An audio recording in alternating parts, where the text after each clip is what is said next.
Movie की शुरुआत में हमें दिखाते हैं एक अजीब सा एलियन आकर इंसानों से हाथ मिलाता है एक बहुत बड़े स्पेस स्टेशन में।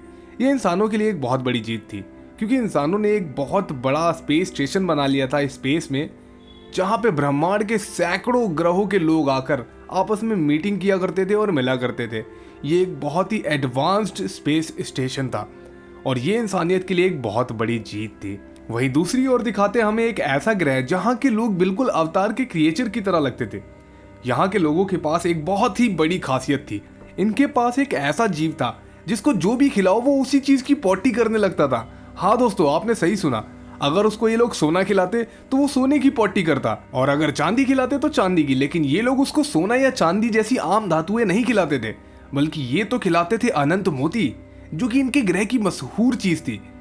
वो अनंत मोती में इतनी पावर होती है कि वो सिर्फ एक मोती पूरे के पूरे स्पेसशिप को चला सकता है, वो भी कई सालों तक। सब कुछ बहुत अच्छा चल रहा था, तभी अचानक से इनके ग्रह पर अचानक से काफी सारे शिप्स के टुकड़े टूट टूट कर गिरने लगे, मानो दो प्लेनेट आपस में लड़ाई कर रहे हो और भुगतना इन बेचारों को पड़ रहा हो। तभी हमें अगले सीन में हीरो और हीरोइन दिखाए जाते हैं, जो कि इस मूवी के मेन कैरेक्टर्स हैं।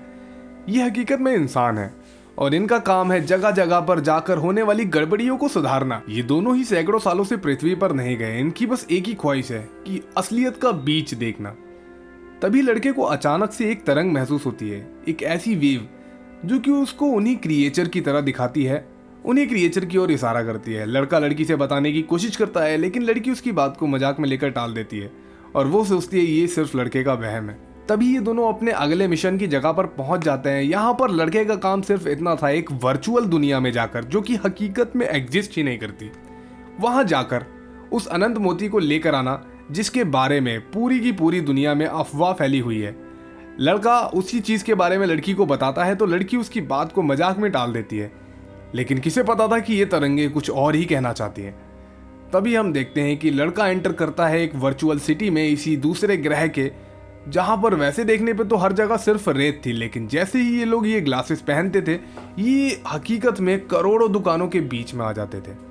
तभी हम देखते हैं उस ग्रह की एक लड़की आकर ये अजीब से दिखने वाले मोटे से राक्षस से डील करना चाहती है, ताकि ये एक अनंत मोती और एक जानवर ले सके। वही जानवर जिसको जो भी खिलाओ वो वही उगलने लगता है, वो उसी की पोटी करने लगता है।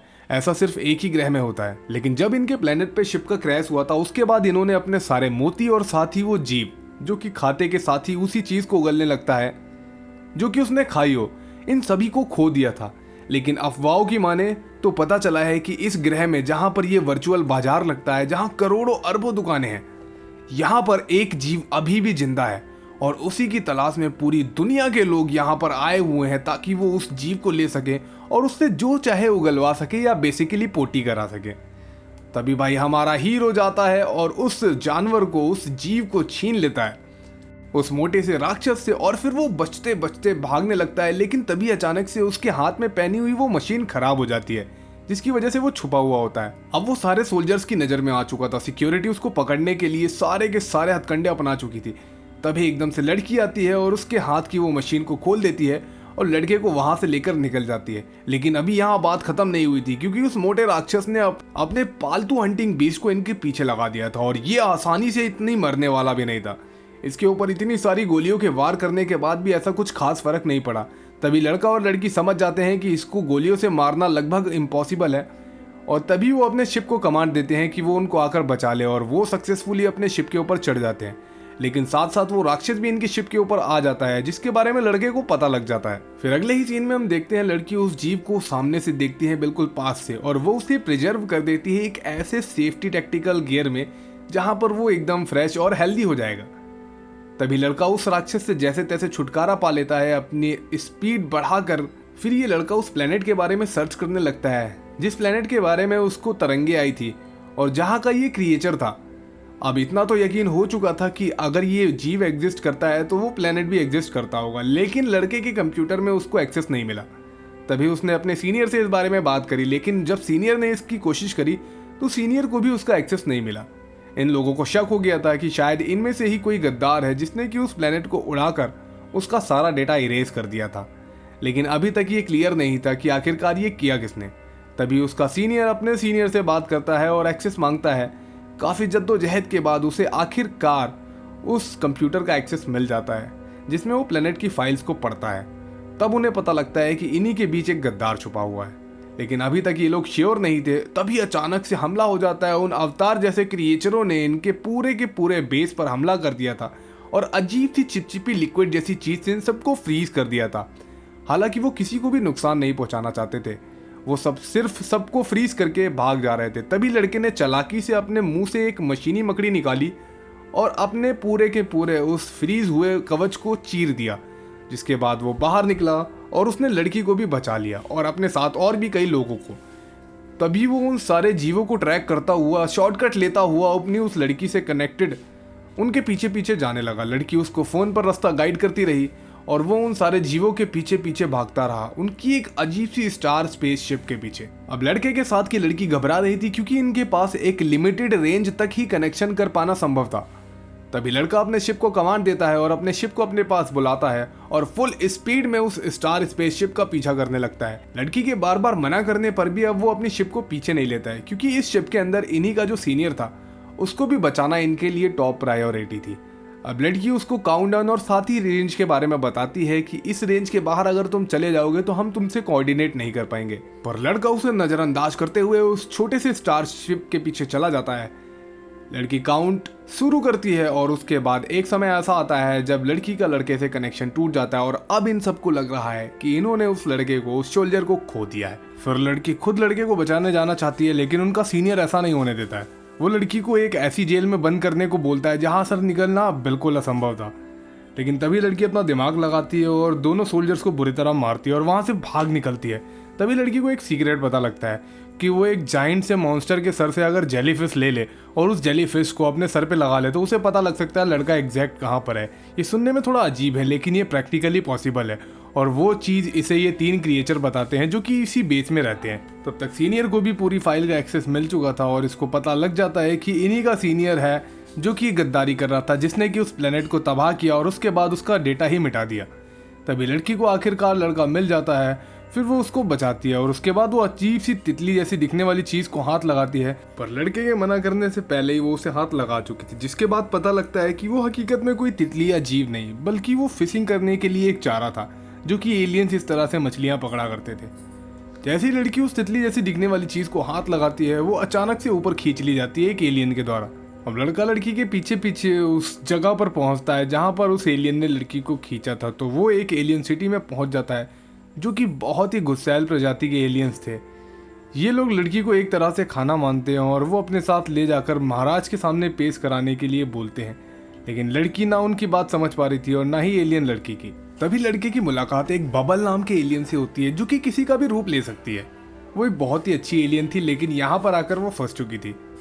तभी वो एक लड़की बनकर अब लड़के को शो दिखाती है और उसके बाद वो लड़की अपना रूप बार बार बदलती रहती है और वो भी कुछ ही सेकंडों में। जिसके बाद लड़का समझ जाता है ये कोई आम लड़की नहीं बल्कि एलियन है। तो लड़का उससे पूछता है कि तुम अपने असली रूप में सामने आओ। तब लड़की अपने असली रूप में सामने आती है और अपनी पूरी कहानी बताती है। जिसके बाद लड़का उससे वादा करता है कि तुम मेरी यहाँ पे मदद करो ताकि मैं अपनी दोस्त को यहाँ से निकाल ले जाऊँ, बदले में मैं तुमसे ये वादा करता हूँ कि मैं तुम्हें यहाँ से निकाल लूंगा। लड़की राजी हो जाती है इस चीज़ के लिए और उसके बाद अपने ही ट्रेनर की तरह अपना भेष बनाती है और अपने अंदर लड़के को भर लेती है और उसके बाद वहाँ से ये लोग उस आदमी को मारकर निकल जाते हैं। बचते बचाते जैसे ही लड़का और वो एलियन उस एलियन की नगरी के पास पहुँचते हैं, लड़का उन्हें बताता है कि उसे इन एलियंस का रोल करना है। हालांकि बबल नाम की इस एलियन ने आज से पहले इतना बड़ा शरीर कभी भी नहीं कॉपी किया था, लेकिन आज पहली बार उसने इतना बड़ा शरीर बनाया, वो भी हूबहू बिल्कुल वैसा ही जैसा दिखता है। लेकिन इसकी वजह से उसको चलने में काफ़ी ज़्यादा मुश्किल हो रही थी, क्योंकि आज तक उसने इतना बड़ा शरीर कभी नहीं बनाया। जैसे तैसे वो अंदर तो चली जाती है, लेकिन अब काफ़ी सारे एलियंस उसके ऊपर शक कर रहे थे, लेकिन जैसे तैसे वो बचकर फिर सारे एलियंस के साथ लाइन में लग जाती है, जहाँ पर ये सारे एलियन सर पे खाना रखकर महाराज के सामने लेकर जा रहे थे, जो कि इन्हीं की महारानी एलियन ने बनाया था। लेकिन राजा को किसी का भी खाना समझ में नहीं आ रहा था। तभी अचानक से लड़के और उस एलियन की नज़र पड़ती है उस लड़की के ऊपर जिसको लड़का बचाने आया था। राजा सोचता है कि ये लड़की हकीकत में पूरा कोई खाना है और वो उस लड़की को खाने की कोशिश करता है और उसका सर काटने की कोशिश करता है। तभी अचानक से लड़का उस एलियन के अंदर से बाहर आता है और जितने भी एलियन थे सबको मारना शुरू कर देता है। उसने काफ़ी सारे एलियंस को मार दिया था। आखिर में तो लड़का उस लेडी सोल्जर को बचा लेता है, लेकिन इस बीच उन्होंने बबल नाम की इस एलियन को खो दिया, जो कि काफ़ी सेंटी सीन था। फिर ये दोनों अपने दिल पर पत्थर रखकर वहाँ से निकल जाते हैं वापस अपने ही बेस में जाने के लिए। अब यहाँ पर सब कुछ साफ हो चुका था कि इन्हीं का सीनियर था जिसने गद्दारी करी, उनके प्लेनेट से वो जीव चुराया जो कि एक अनोखा जीव था जिसको जो भी खाओ वही पॉटी करता था, और उसके बाद उस प्लेनेट का पूरा डेटा ही उड़ा दिया अपने डेटाबेस में से। तभी लड़का उन जीवों के पास जाता है और उन जीवों की मदद करने लगता है। अब यहाँ पर लड़के के पास दोनों ही चीज़ें थी, वो जीव जो कि कुछ भी खाकर वही निकालता था, और साथ ही वो आखिरी मोती जो कि उस ग्रह का आखिरी मोती था। उसने उन क्रिएचर्स को वो मोती और वो जीव दिया ताकि वो लोग अपना प्लेनेट दोबारा से शुरू कर सकें। प्लेनेट के राजा को उस लड़के के अंदर से अपनी बेटी की तरंगे आने लगी, जिसकी वजह से वो समझ गया कि उसकी बेटी ने मरते टाइम अपनी तरंगे उस लड़के के अंदर ही छोड़ दी थी।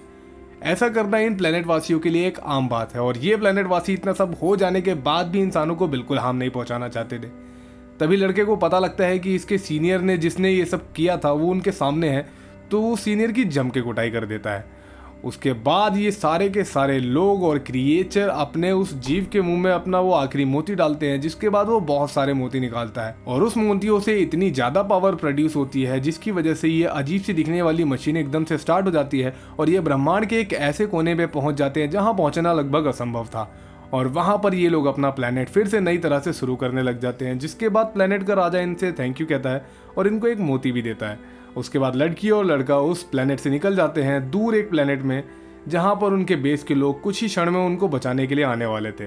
तभी सोल्जर लड़की को उस रिंग को देता है जिसमें वो आखिरी मोती लगा हुआ था, वो अनंत मोती जिसकी पावर बहुत ज़्यादा थी, और वो उससे शादी के बारे में पूछता है, जिसके बाद वो सोल्जर लेडी भी हाँ कर देती है, और उसके बाद सब कुछ ठीक हो जाता है। बहुत सारी फाइटिंग सीन्स के बाद आखिरकार ये अपने सीनियर्स को भी सबक सिखा देते हैं, और साथ ही वो अजीबो गरीब क्रिएचर दूसरे प्लेनेट के वो भी अपना एक नया प्लेनेट शुरू कर देते हैं, बसा लेते हैं, और यहीं पे हमारी मूवी एंड होती है।